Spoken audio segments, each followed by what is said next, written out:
Today we are going through an extraordinary and me talking to an extraordinary guest to know more about how to further our career, how to develop our skills, and how to move our, let's say, standards with more an inside look into our energy, our psychology, and more than the tangible world. Erin, could you please introduce yourself and what you do for business?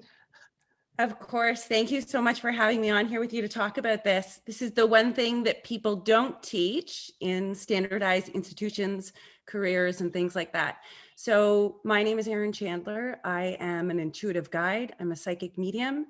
I work with people who are bereaved through the grief process. I work with entrepreneurs, guiding their energy and trajectory so that they can be more successful, as well as general life experiences. So my question here, like, were you always a psychic, and were you always able to talk to the deceased? No. So growing up, I did not have that capability, and I was also unaware of it. So what do you mean, like, how did you come to understand or to realize that you have this capability? Yeah. So uh, I pretty much did the standard role that we all do. We want to find a great career. We want to have a lot of money. We want to have security. We want to have a house, a family, all of those things. So I went along that path for most of my life. And then in 2010, my youngest daughter passed away. And that really was a pivotal moment that annihilated all of the foundations of how we feel safe in life. So the process of losing my daughter in that journey through grief for me ended up being multiple losses. So I ended up losing my health where I couldn't get out of bed and no one could discern what was wrong with me. All of my relationships ended up falling apart. I lost all of my money. I lost my home. I had to ask a sibling to take me and my other children in. It was really a huge process of having all the standard foundations that we all work for safety, all kind of were eliminated. So because of that process, I got to a point where I decided that I didn't want to live anymore. Nobody could help me get better. I was so sick. I was depressed. I was grieving. I had no money. I had no support. So I decided that I was going to end my life. And it took 7 years of that being in that space before I came to that decision. So when I came to that decision, I did that alone. I told no one. I had life insurance plans already taken out so that my children would be looked after once I had died. And I clearly made the decision that I was going to give up and I was going to not be here anymore. And that was also a very pivotal moment. And a woman contacted me a few days later saying that your deceased daughter, my daughter's name is Ava, who passed away in 2010. This woman called me up and said, your daughter, Ava, is coming to me crying, and she's saying that you gave up and you can't. You have to learn how to do this. It's not your time. You have to stay here. So I had told no one that I had made that decision, let alone this woman who I rarely ever spoke with. And I also did not know that she was a medium, someone who can talk to the deceased. So in that moment, all of a sudden a light bulb went off, and it really occurred to me, we're not alone. There's more than just this. They can't possibly have that information. And now it's time for me to learn how to do it. It's time for me to figure out how to get better, how to get back on my feet, how to build a business. What am I doing with my life? How do I bring in people that I trust and people that will further me in life with joy, happiness, abundance, and prosperity?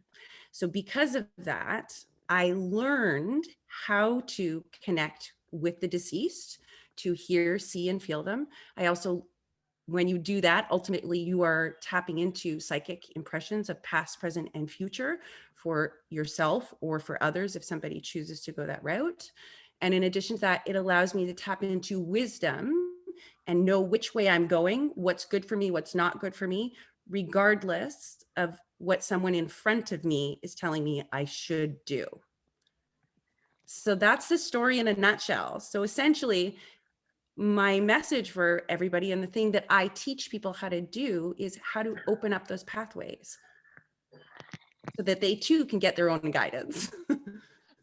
Yeah, that is more than understandable. So, like, how do you define intuitive guidance, and how can you explain it in more understandable terms? Absolutely. So part of the process that I went through when I started learning was I wanted to go back and understand logically, how do I recreate this? How do I make it in a way that anyone can logically understand how to do it? So the thing about intuitive guidance, if you're to define what that actually means so that it's not this big unknown, untangible thing that nobody can figure out, intuitive guidance is literally your internal compass within you. So if you think of the concept of mind, body, and spirit, or soul, or however you wish to label that, we are three. We're not just a mind and a body. We also have emotions. We have things that we're drawn to. We have things that we love. We have things that we dislike. Those things inherently come from the soul and the spirit. So when you're combining the three of those things, your intuitive guidance is that unseen piece. So when somebody receives intuitive guidance, essentially what you're doing is you're tapping into the senses you already have. So we have our sight, we have our taste, we have our smell, we have hearing, we have our emotions that we feel in the body, we have the physical that we feel. Intuitive guidance uses all of those senses to sense information that is not seen by the eyes, heard by the ears, somebody coming up and touching you, something like that. You're actually an extension of your own senses in the energy around you, because everything is energy. There's energy between you and I, then there's your energy, then there's my energy. So intuitive guidance is your internal compass that tells you which way to go. Don't go there. Do go there. Hey, you should reach out to that person. Hey, you need to take this step. Does that Okay, make sense? yeah, it makes a lot of sense. So my question here, like, you break, Yeah. let's say, the limits or these things that people do not understand or cannot, let's say, know about what they can do. Reframe that one. Sorry. Yeah, I mean, like, you make people like look further into their life, look further into their career and their business. Exactly. Because the thing is when you tap into your own internal guidance, it becomes easier. So let's say you want to land a job at this company. If you can tap into your own intuitive guidance, you're going to get a hit as to somebody to talk to who may not be even related to the business. But lo and behold, they have a connection in that business that can get you in or that job. If you are an entrepreneur and you're trying to harness your business, how do I get a better client flow? How do I increase my finances? Who do I need to bring in to make that happen? It becomes 1,000 times easier when you tap into your intuitive guidance, because you're the people that you need who are aligned with what you are doing in this life are all waiting to align with you. But if you're busy doing the status quo, I have to do this many papers, I have to do this many ads, I have to do this, you're not listening to the intuitive guidance. It's like, hey, that person over there, they can just help you right away. So why wouldn't you tap into it? So, like, is it easy for everyone to get intuitive guidance, like be affected, open up about it? Yes, it's very, very easy. So one of the key components is awareness. The second you become aware of something, you can't unknow what you just found out, right? Typically, when somebody dives into the process of tapping into their own internal guidance, they'll start getting a lot of signs. They'll start getting a lot of synchronicities. Things will just start lining up. And they get very excited because that's evidence of what's coming forward. So when somebody taps into this, you can't not, you're born with it. This is an integral part of who you are. You are literally breathing in the spirit of God, the universe, however you label it, it's irrelevant. It doesn't matter what race you are, how old you are, where you're from, what your background is. This is, we all share this common thing, which is our internal guidance. And it doesn't matter how you label it. So when somebody becomes aware, it's almost like, how do I describe this? Things just start opening up for you. It's like you will be led to exactly what you need when you need it. It's the most remarkable process. And it feels so magical that sometimes we go back and a lot of people will be like, that can't be possible. Like that was too easy, but it is that easy. So you mentioned the word evidence. how can Yes. people, like, I have two questions here. Like, the first question is why, sorry, why do people need evidence to embrace their vision or their abilities? And then how can this evidence be built in the first place? Okay. So the first question, why do you need evidence, is Yeah. actually an amazing question.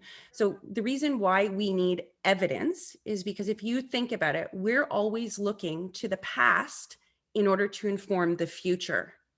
When you get intuitive guidance, you're getting information about the future. There is nothing in the past to base it on. So Okay. that's why it becomes tricky. If you don't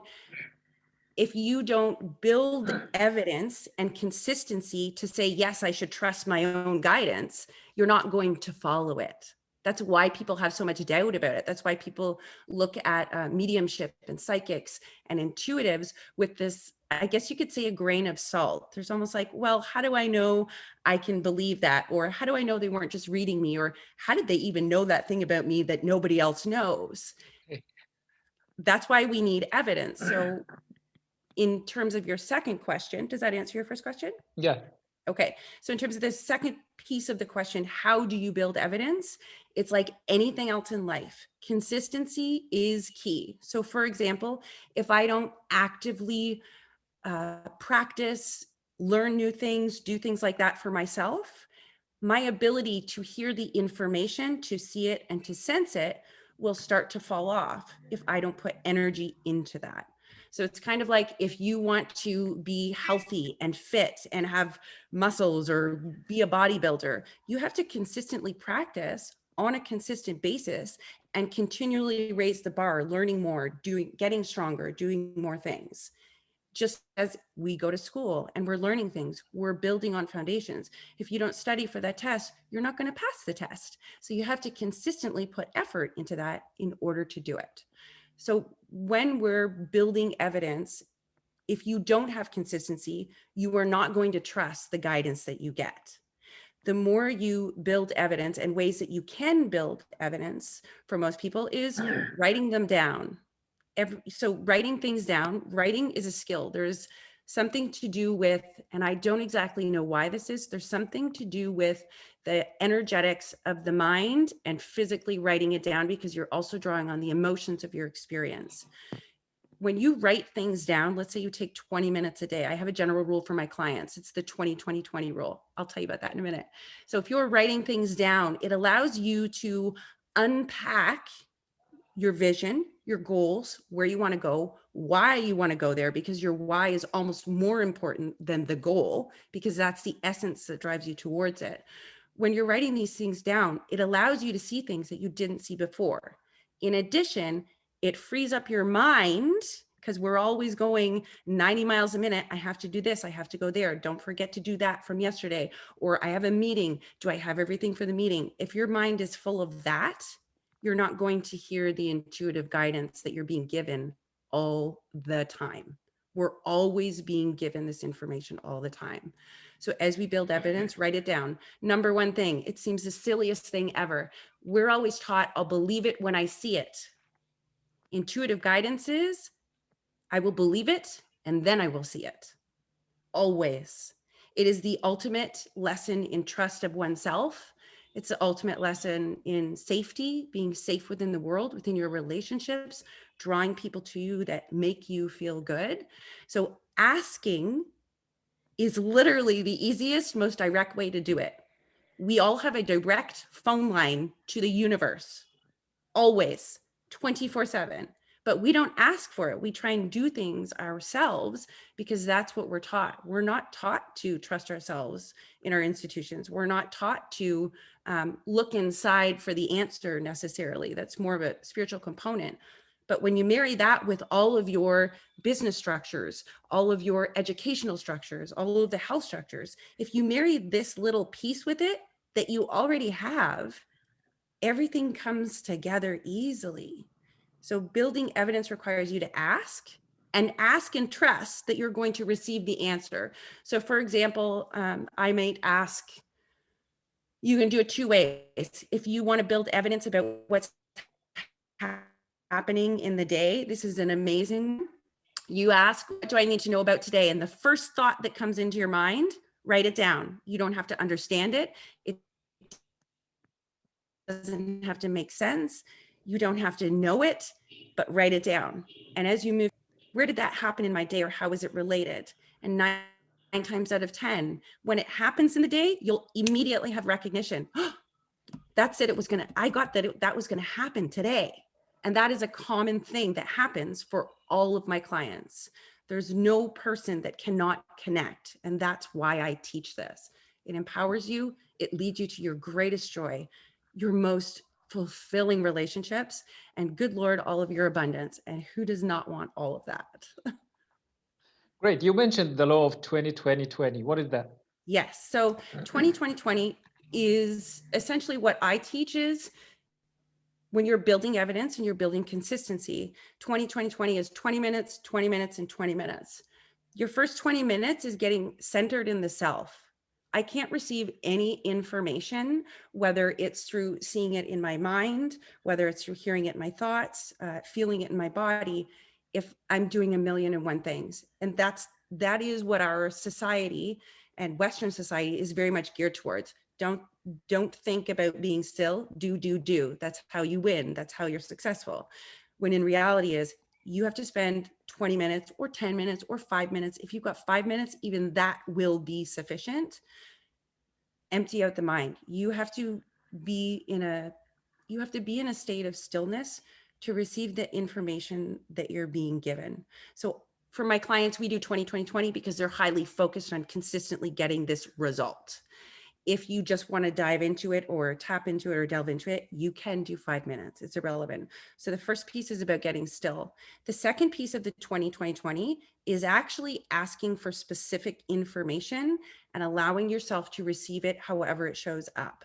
So in that piece, your imagination is your link to all of your intuitive guidance.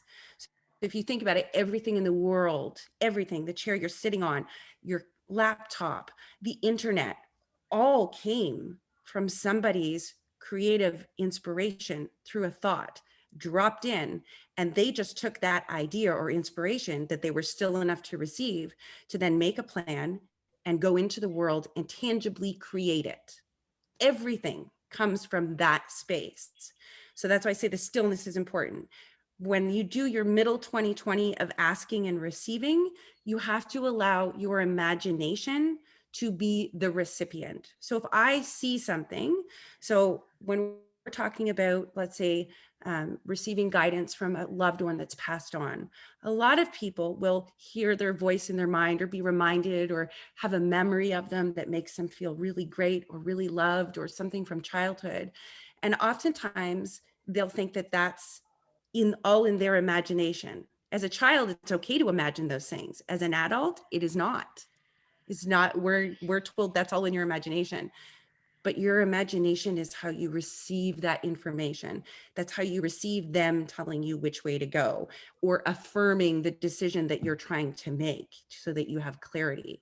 So allowing your imagination to be the tool that you use to receive the information is probably the most important foundation of all connecting. The last piece of the 20-20-20 is research.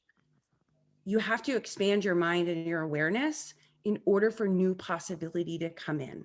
Just like when we go to school, we go through public school, we go through middle school, we go through university, we go through our PhD program.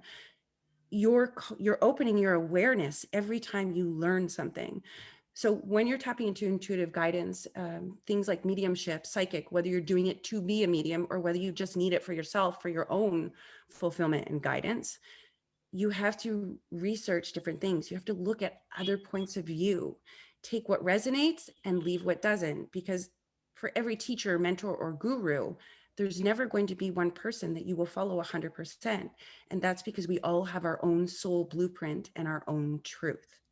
So when you take a minimum of 20 minutes a day that is specifically focused on expanding your awareness, whether it's to spirituality or different gurus, or whether it's for your business, or whether it's researching a company that you want to work with in the future, if you don't focus on spending time of researching it, you're going to have a really hard time getting there because those are the steps you take.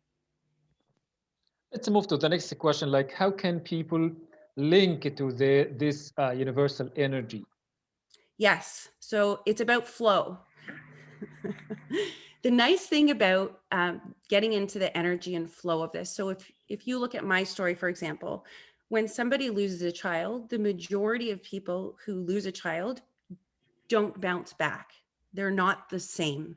It is hard to feel any sense of joy or connectedness or motivation because it's such a, it's almost like it seems like it's an unnatural part of the life and death process.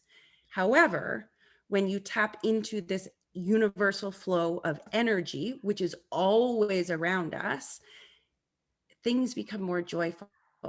You have more inspiration. You have more ease. You're more relaxed. You're more easily guided. So the reason why that is when you're tapped into the flow, it feels good.